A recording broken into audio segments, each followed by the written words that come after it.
Today, we are crafting an RTX 4090.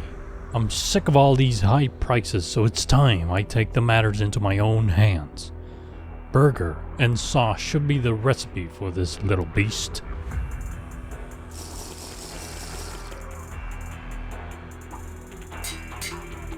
Pretty derby. Tokai Teo, I'm looking for a 4090, not a horse. How about we try using an anime Russian girl and some more sauce?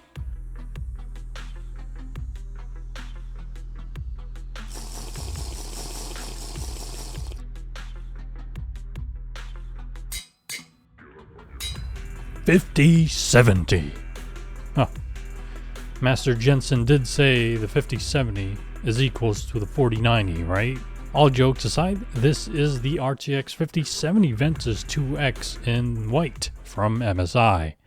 If some of you from the past remember, I also checked out the 4070 Super 2X Ventus. So is this a Ventus tradition now? Regardless, this box has some big claims like metal backplate, better cooling, and still no dual BIOS. Big L for MSI because they did not include the white 12VH power cable adapter. I don't know why. You did it before and you didn't do it now. Huh. By the way, it does say OC, but on the MSI Afterburner, you can't amp the power more than 100%. Not too bad, but there is that fact. The 50 series Ventus 2X does have a new design to it, like the heat sinks facing towards where the power connector is instead of horizontal is what you want to say, or to the front. It is shorter than the previous 2X generation. I don't have a comparison sadly since my old one is Gonzo, but it is thicker on the side-wise, height-wise, and tad bit heavier, so maybe more heatsink. We're going to be putting this 5070 into a more suitable 7600X build here. Already did the build, but canceled that build, so now we're reverting it to the 5070 build that's cheaper than a 5080. This has a 3060 on it, so if you want some comparisons or planning to upgrade and you have the same CPU, let me know in the comments below. We could do a video of that too. This 650 watt power supply from Superflower comes with a 300 watt cable. This is what it looks like with the white cooler and white GPU. Looks like an Oreo cookie, doesn't it? Not too shabby.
Now, let's try doing my favorite, undervolting the 5070.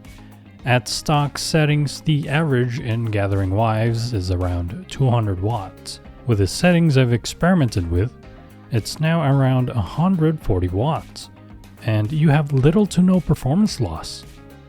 I haven't played long enough to see if this is actually stable, but testing it on OCCT gave me no errors. With that said, using the method I've always used for undervolting, the GPU only clocks at under 2800 MHz even though it's set at 2850 at 0.9 millivolts. Maybe it might need a bit more juice to hit that 50 megahertz boost.